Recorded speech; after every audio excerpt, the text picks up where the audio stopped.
Universo Épico no ar e no programa de hoje, casa nova, cenário novo. E para estrear esse cenário novo, um veterano, Rafael Marçal, que está aqui conectado comigo. Tudo bem, Rafael? Tudo bom, Michel? Um abraço aí para todo mundo, todos os espectadores também. E que honra estar aqui na casa nova, né? Muito obrigado pelo veterano também.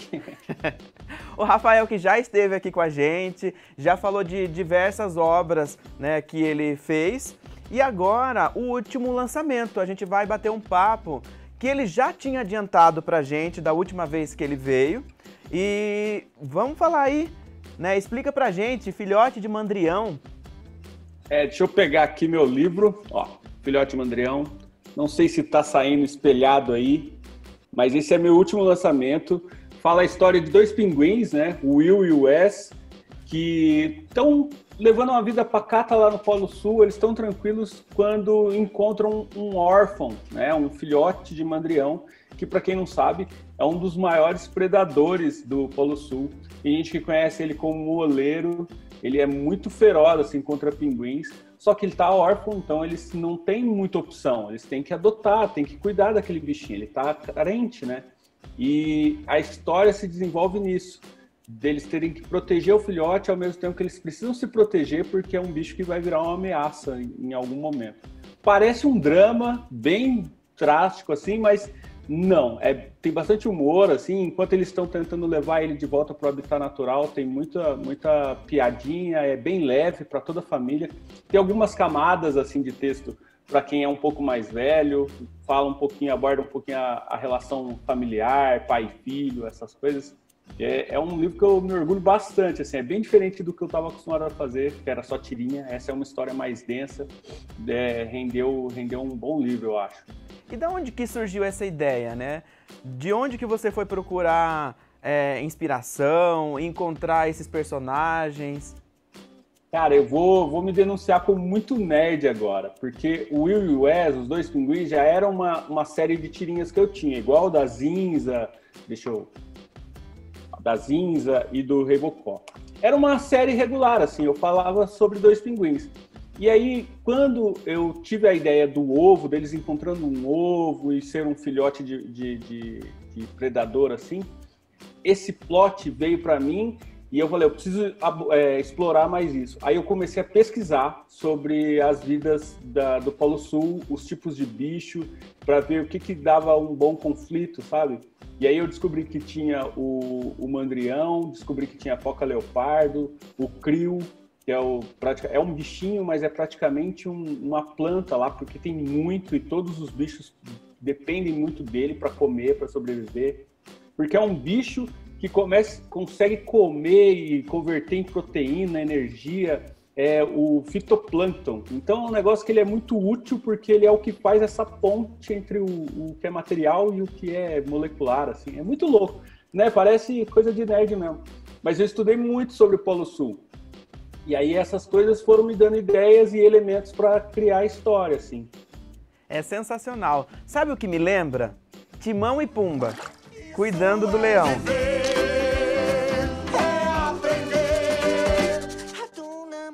Cara, eu não sei se você leu o livro. Agora que a gente não está presencial, eu não consigo te dar um livro. Mas tem referência a Timão e Pumba, porque é muito isso, né? O Simba, sendo um leão predador, cuidado por dois amigos ali que eram presas, assim. Então tem essa analogia, tem uma referência. Até eles cantam Hakuna Matata e tudo mais. Viu, Rafael? E conta pra gente, né? Você falou que tem camadas. Assim como a Ranzinza, que tem ali críticas, tem também críticas no Filhote de Mandrião? Tem. É mais leve porque eu foquei esse livro mais para criança, né? Ele inclusive está indicado ao Troféu HQ Mix como melhor publicação infantil. Concorre agora em novembro, não sei quando vai ao ar, mas está para sair o resultado. Eu também estou indicado como novo talento roteirista, você me chamando de veterano aí, mas no roteirismo eu ainda sou novo talento. E assim, tem essas críticas porque eu falo um pouquinho sobre eugenia, né? A família dos mandriões, eles deixam muito essa coisa da evolução, da seleção natural e de quem é mais fraco tem que ficar para trás. Eles não têm muita piedade assim de quem no grupo, sabe? Quem não é forte o bastante, quem não é produtivo. Eles fazem essa coisa de largar a própria sorte, né? Tanto que o filhote, eu não vou contar muito detalhe da história, mas assim, existe essa coisa da eugenia e eu falo um pouco sobre isso, sobre essas ideias de limpar a sociedade, raça pura, essas coisas. Então, assim, quem é adulto sabe do que eu estou falando. Quem é criança já tem uma introdução ao tema, pode começar a pensar mais um pouquinho sobre, mas eu não aprofundo muito, não. É mais uma crítica para quem já sabe sobre o assunto mesmo. É uma história, é um quadrinho que você tenta abranger diversos públicos, desde o, posso falar, infantil até o adulto, jovem adulto, ou você não, eu estou focado mais numa linguagem adulta, mais juvenil. Você tentou abraçar todos os públicos. Então, com o Rei Bocó, como eu falo de mim e da minha filha, né, a nossa vida, ele atingia esses dois públicos, quem era pai e quem era filho. Filho abrange bastante, né? Mas quem era pai também é essa relação. Já gostava dessa relação de pai e filho aí. A Zinza, ela tem uma crítica social e é muito de observação, comportamento e tal. Então ela tem uma pegada mais de texto adulto, assim, crítico. Não recomendo muito para criança, apesar dela ser fofinha e tal, eu não recomendo. Pode ler, não tem nada absurdo, assim, não tem palavrão, não tem nenhuma linguagem ofensiva, mas é mais ácido, sabe? É mais sarcástico e tal. Já no Filhote de Mandrião, eu foquei mesmo, eu fiz até uma revisão de texto, uma edição para as imagens e tal, para criança.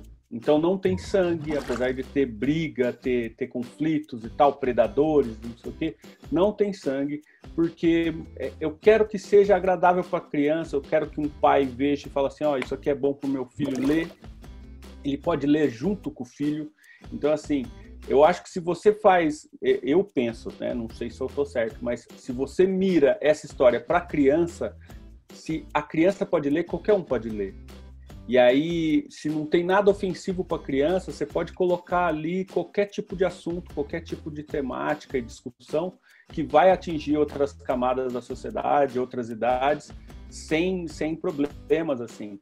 Então, eu primeiro eu foquei a criança. Meu filtro é a criança. A criança pode ler, até porque eu queria que minha filha lesse, queria mostrar para ela, queria ter esse conteúdo com a minha filha. Coisa que eu não tenho com a Zinza, nem com o Rei Bocó, não tinha muito essa comunicação com ela, algo para ela, sabe?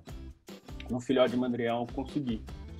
Ô, Rafael, como é que você faz para equilibrar a seguinte situação, né? A gente está conversando aí sobre o público, né, para qual o produto, né, a obra final é direcionado, mas equilibrar o seguinte, o fazer o que você gosta, né, mas também tornar um produto agradável para vender.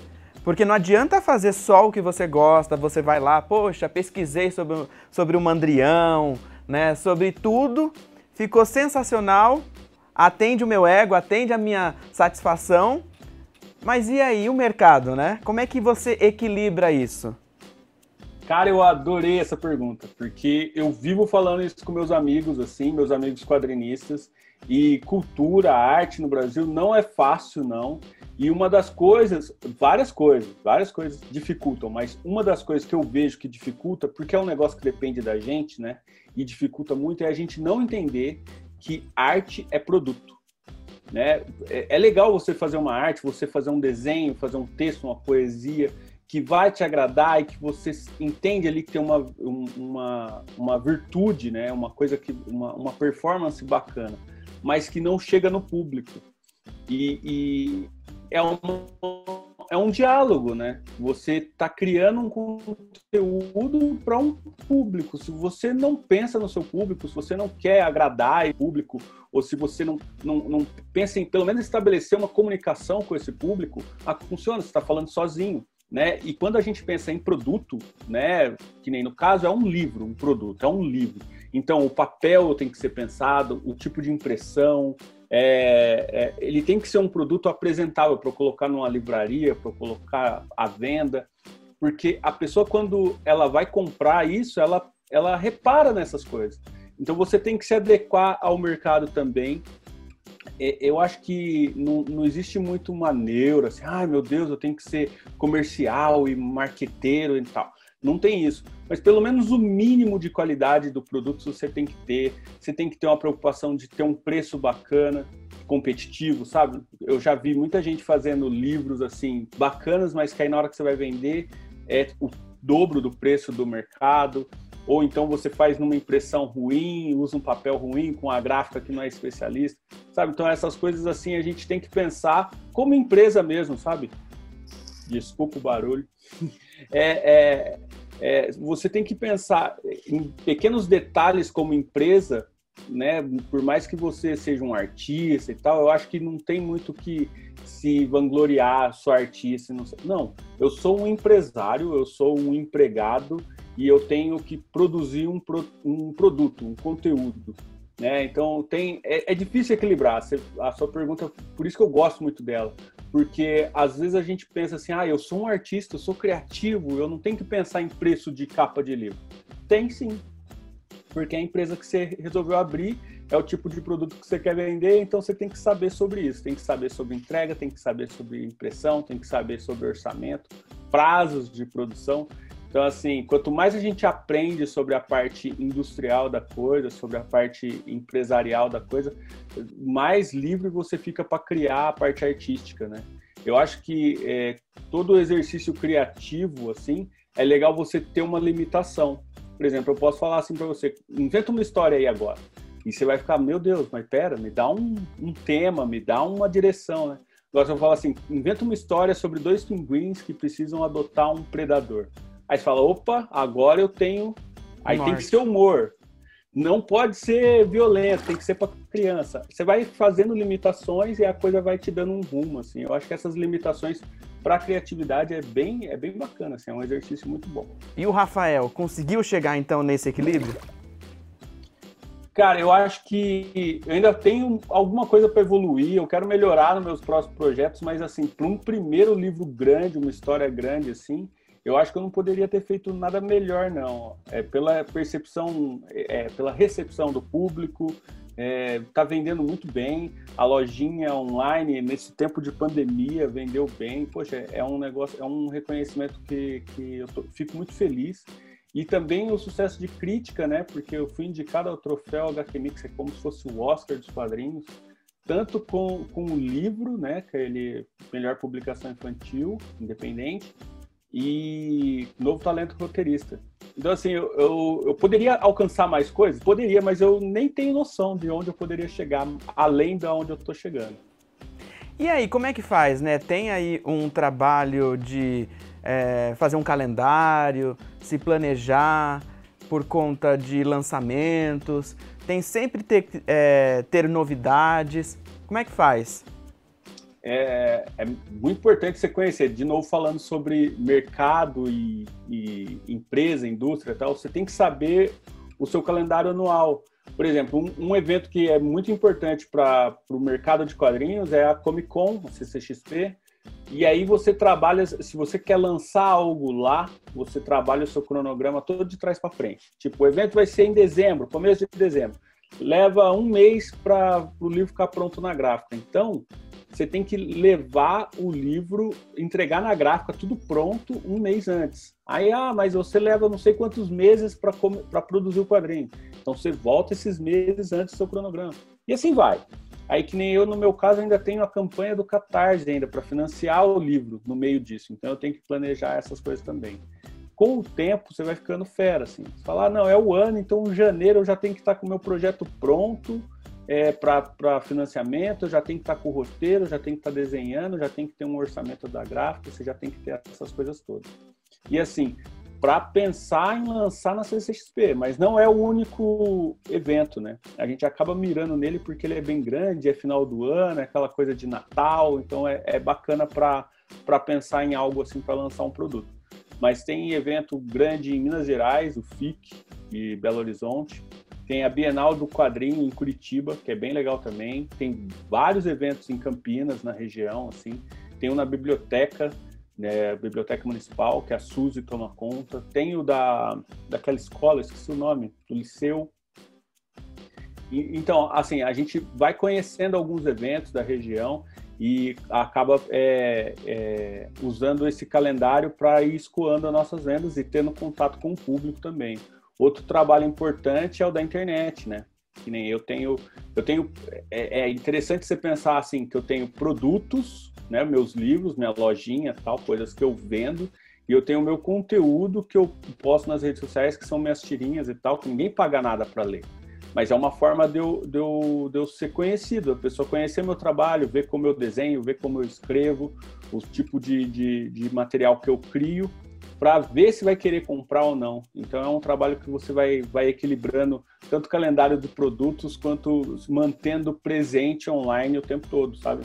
Produzindo conteúdo com qualidade. Assim. A pandemia, Rafael, ela atrapalhou diversos setores, né? E o setor do entretenimento, da cultura, da arte, foi afetado lá no começo e ainda está afetado porque é o último setor que vai voltar. Então, grandes eventos, como você citou, a Comic Con, feiras, esse ano não vai ter, né? Mas o que essa pandemia trouxe para vocês da área de organização? O que vocês aprenderam, né, com essa pandemia? Sei lá, fazer mais digital, engajamento na internet. Dá para tirar alguma coisa positiva desse grande problema que a gente está tendo ainda? Olha, eu ainda não sei se dá para tirar algo positivo não, viu? Porque tá muito recente e assim, não acabou, né? É isso que é o duro. Se tivesse acabado, eu tava aí no estúdio, a gente tava tomando café e conversando e tal. Não acabou, então é um negócio que a gente tem que estar sempre atento, porque a gente não sabe até quando vai durar, porque depende muito da cooperação de todo mundo, da sociedade e tal. Uma coisa que eu percebi que alterou é que a gente não consegue contar, as coisas não são sólidas, sabe? Não estão estabelecidas. Falando em arte, cultura, já era uma área muito frágil, né? Pouco apoio de governos, pouco apoio de iniciativas privadas, é muito independente. É muito autor caçando público e o público caçando o autor e todo mundo querendo ganhar em cima dessa relação. Redes sociais, enfim, empresas, todo mundo quer ganhar dessa relação que as pessoas querem ter. Por exemplo, o público quer consumir o quadrinista, o quadrinho, a ilustração e tal, e o autor quer entregar, só que as redes sociais têm algoritmos e interesses e não sei o quê, e a gente tem que ficar aprendendo sobre isso. Eu acho que com a pandemia deixou tudo muito exposto a essa relação frágil, sabe? E aí a gente tem que aprender a criar essas comunidades de outras formas. Criar comunidade que eu falo assim, por exemplo, pessoas que gostam do meu trabalho, se unem em torno do meu trabalho, me seguem em redes sociais, apoiam meus projetos, não sei o quê, e eu crio produto, conteúdo para esse público, a gente cria um grupo, essa comunidade que deixa a coisa forte. Quanto mais gente unida e trabalhando junto, melhor, sabe? E aí, às vezes, eu tenho um amigo que é quadrinista também, e esse meu público conhece ele, o público dele me conhece, e a gente vai fortalecendo, vai criando uma bolha de quadrinhos, e essa união, essa comunidade deixa tudo mais forte, sabe? Quando aparece uma pandemia, quando é uma greve dos Correios, quando não tem um evento, sabe? Deixa mais difícil de falir a coisa, de quebrar. Mesmo com uma dificuldade assim, a gente continua vendendo um pouquinho, a gente continua pensando em novos lançamentos, porque a coisa não morre, sabe? Ô Rafael, da última vez que você veio, né, você adiantou pra gente o Mandrião, né, o filhote de Mandrião. E aí, né, dá pra adiantar alguma coisa, alguma sementinha, né, que você já tá plantando aí e um futuro projeto? Vou falar porque dá sorte, viu? Tem que falar aqui para dar sorte para lançar. Então fala. Eu lembro que quando eu falei do Filhote de Mandrião, eu não tinha desenhado nada ainda. Eu estava com o roteiro, terminando o roteiro, já estava tudo na minha cabeça, mas eu não tinha começado a desenhar ainda. Estava lançando a Zinza, né? Estava muito recente. E agora a minha ideia é fazer o próximo livro ser o Pai Bocó, que é uma história... Ele vai ter tirinha, né? Porque vou juntar algumas coletâneas, mas é uma história também, igual o Filhote de Mandrião. Sou eu e a Malu, minha filha, jogando RPG A gente começa a jogar uma partida de jogo de tabuleiro, assim, e vai para dentro do jogo. Mostra o personagem que eu sou, o personagem que ela é. No caso, ela é uma elfa guerreira muito poderosa, com habilidades de luta, combate, assassinato. Ela é muito violenta, assim, o personagem. E eu sou um mago novato. E aí o conflito é esse, porque eu quero que ela use essas habilidades de matar e de armas e tal, e ela quer resolver tudo no diálogo com os animais e tal. E aí a gente vai ter uma aventura para desenvolver, que é encontrar uma plantinha, que é um remédio, alguma coisa, ainda vou desenvolver isso, mas é uma plantinha, um remédio para salvar a rainha do reino. Então a gente é meio que mercenários tentando salvar a rainha, só que ela não quer lutar e eu não sei lutar porque eu sou um mago novato, então vai dar esse conflito pai e filho. Para variar, eu vou fazer esse conflito de novo, pai e filho. Enredo pronto, né? Já tá aí na cabeça mais ou menos o esboço da história. E vai fazer o seguinte, então. Eu tô na torcida. Você aí de casa, anota agora as redes sociais do Rafael, que ele vai passar, porque o pessoal tá curioso, né? Como é que faz para acompanhar o seu trabalho? Como é que faz para adquirir a Ranzinza, o Rei Bocó e até, né, o filhote de Mandrião? Vamos lá, ó. Meu site principal é o Vacilândia.com. Vacilândia.com. E a minha lojinha com meus livros é o loja.vacilândia.com. Então fica bem tranquilo. Se você quiser me acompanhar nas redes sociais, é @RafaelMarcal. É Marçal, mas não pode ter cedilha, né? Então, @RafaelMarcal, no Instagram e no Twitter. Tem Facebook também, Vacilândia no Facebook, a fanpage.